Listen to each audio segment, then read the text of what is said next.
Good evening, I'm Shane Jones, leading the news at 7. Acting Prime Minister Richard Seeley says government believes the cultural industry has the potential to revive the local economy. He made the comments at the NIFCA Gold Award ceremony at Ularo Court last night. Lisa Lord reports. Mr. Seeley says over the last few months, the Barbados social partners have been actively engaged in coming up with a strategy to take advantage of the economic and social benefits of the cultural industry. He says through this strategy, an immediate, short, medium and longer term agenda for the growth and development of the island's economy and society will be framed. Plans articulated by the social partners include: 1. Enhancing the attractiveness of Barbados for the hosting of cultural events. 2. Developing Barbados as a prime location for international film production. And 3. Further developing the UNESCO-designated World Heritage Site of Bridgetown and its garrison. It is envisaged that this strategy, which is already at an advanced stage of completion, will very shortly be submitted to Cabinet for approval. Mr. Seeley says culture has an extensive reach. We believe that the arts can contribute to positive social development by encouraging collaboration and team building. Moreover, we believe that studying the arts can help our emotional development, increase our self-confidence, and of course build individual creativity. Now, several groups, schools and individuals won gold awards in dance, theater, photography, literary arts, visual arts, culinary arts, and film and video. There were also several top award and amateur award recipients. Culture Minister Stephen Lashley says after 44 years, NIFCA continues to encourage the pursuit of excellence and has given several art forms a level of prominence. NIFCA has indeed been encouraging the composing of original music for some time now through incentive awards like the Jackie Opal Award for the best original music arrangement. Innovation is also something that I'm very proud about from the so many talented Barbadians. This was particularly showcased in the visual and culinary exhibitions, with some participants demonstrating novel approaches to using available materials. Lisa Lord, CBC News. Two of Barbados' newest political parties have agreed to a merger. There are the Citizens Action Partnership and the United Progressive Party. A statement from the CAP said the decision was reached at a meeting held on Wednesday, December 6. This meeting followed discussion between leader of the UPP, Lynette Eastman, and leader of the CAP, Wendell Callender, about the possibilities of working in unison. CAP leader Callender says the merger will serve to place the UPP in a greater state of readiness for the general elections at this time, noting that the two parties have sought to put Barbados first. The statement says consideration was given to the fact that the objectives and programs of both groups were compatible enough to allow for the easy transfer of candidates from the CAP. With the first full week of December coming to a close, Barbadians have fully switched into Christmas mode. We took our cameras to the streets today to see how the public is warming up to the season. Well, the Christmas 2017 period is in full swing, and that was quite evident by the amount of people that we saw hustling and bustling in Bridgetown today. Well, Barbadians, although they know that things may be a bit tough, they are determined to find innovative ways to celebrate their favorite season to the max. Some Barbadians have been telling us that in order to celebrate Christmas this year, they will have to make some slight changes. A ham now is what, $100? So, you know, they got some people doing the thing on the side, bring some turkey ham from overseas to get them for like $30 and $35. I think people can make do with them though, so that's just the way it is now. I'm doing a lot of local shopping, or trying to do a lot of local shopping. So if I have like a family member or a friend of a family member that have like locally grown pigs, chickens, like green peas and stuff, I gravitate towards that. I put my ham like 3 months ago because I know that the prices I would not be afford them. While everyone accepted there were challenges, some said they weren't letting them spoil their Christmas. I do the same thing. Same thing I can spend. Little money I can spend and do my little shopping I do every year. This Christmas, I am planning to enjoy myself to the max. I am going to be supporting local and international. I have no problem with that. Now, local is a bit expensive with all of the taxes, etc., but I am intending to enjoy my Christmas because this is the time to celebrate the birth of my King, Jesus Christ. I am maintaining the same things that I do yearly, but what I would like to do is to increase my charitable giving in the aspect of what is happening now. So I hope who is listening that 1 or 10 of you will be able to donate to me so I can help others. That is what I would like to do different. And guess what? We found a Christmas baby. My name is Dr. Sugar. I was born on Christmas Day and I keep it festive. I'm buying my little necklace for in the park on Christmas morning after I go to church and serve God and give him the blessings. So what should I say? Happy holiday!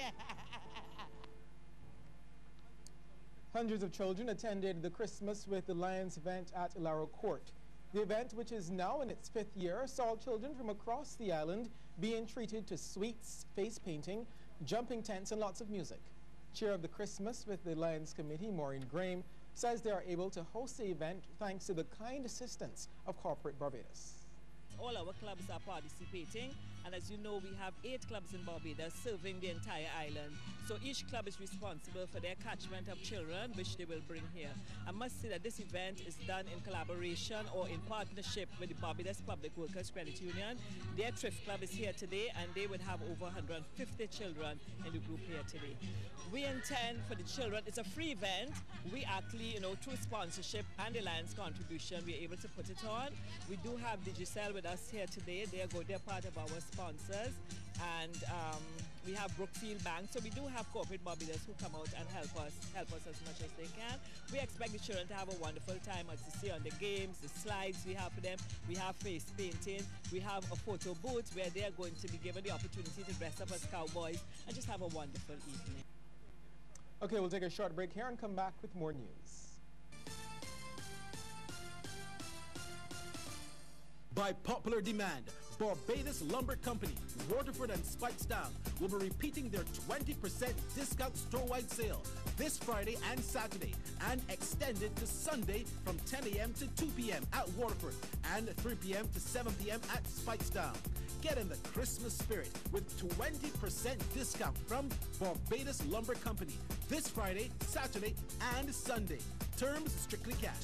This offer does not apply to cement and already reduced items. Barbados Lumber Company. It's Christmas time at Jordan Supermarkets. Shop today and enter their Spend and Eat competition. Just spend $50 or more in cash purchases and you could be a winner in the weekly draws or the grand prize draws in January 2018 at each location.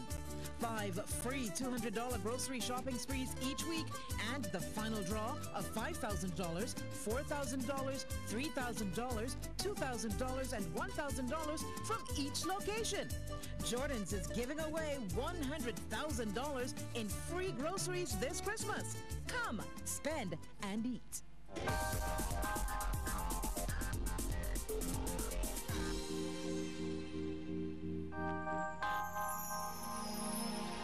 A message that appeals to me the most is accepting the truth of who or what I cannot control places me in a powerful position to respond wisely versus react. This appeals to me because I can't go in the past and change what has happened already, so I should accept it and respond wisely.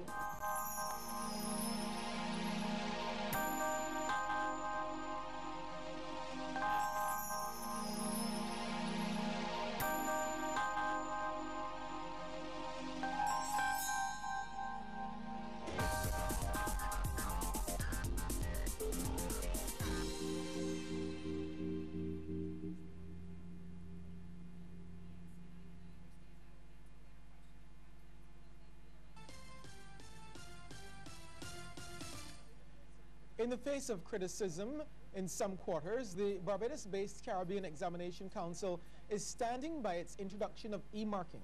Outgoing Registrar Glenroy Cumberbatch says the examination board has embraced technology to improve its operations. E-marking was introduced in 2013. Now, despite some teething problems and other challenges, he says e-marking has worked well for most subjects. We have been very effective in getting better quality, so we have fewer changes of grades now that we have introduced that. It's true also we have look at the review system, but the quality of marking by us and by other examining boards that have introduced e-marking, that has improved. We recognize we had some problems and we have put some structures in place going forward to 2018 to deal with that. We had training sessions for persons who want to mark in Guyana, and we had some in Trinidad and Tobago and Jamaica already this year. And the training for teachers or persons who want to mark in Barbados will be held early next year. Please. Mr. Cumberbatch says that CXC over the years has added new subjects and languages. He says they have improved the whole structure of syllabus development. Speaking on the sidelines of CXC's annual Staff Appreciation Luncheon and Award Ceremony, he also addressed the contentious issue of correcting SBAs. What is interesting though, it is that process of SBA was introduced by CXC way back in the 80s, and the teachers were the ones pushing for it since they saw it as an important part in them having an impact on providing grades and so on to the students. But what we have to ensure is that what we're asking people to do is not outside of what they normally do in a classroom. So that kind of analysis has to take place to make sure that what we are getting from teachers is what is actually done within the classroom. A judge in Argentina says he is seeking the arrest of former President Cristina Fernandez over accusations she took part in a political cover-up. Ms. Fernandez, who governed for 8 years from December 2007, was recently elected as a senator and as such enjoys parliamentary immunity. For her to be arrested, the Senate would have to lift that immunity with a 2/3 majority vote. She called the move nonsense, which violates the rule of law. Senators say they would consider the judge's request once they received it. Iraq has announced that its war against the so-called Islamic State is over. Prime Minister Haider al-Abadi told a conference in Baghdad that Iraqi troops are now in complete control of the Iraqi-Syrian border. The Iraqi announcement comes 2 days after the Russian military declared it had accomplished its mission in neighboring Syria. The jihadist group has seized large swathes of Syria and Iraq in 2014 when it imposed its rule over some 10 million people. We've got the latest in the test between West Indies and New Zealand up next in sports.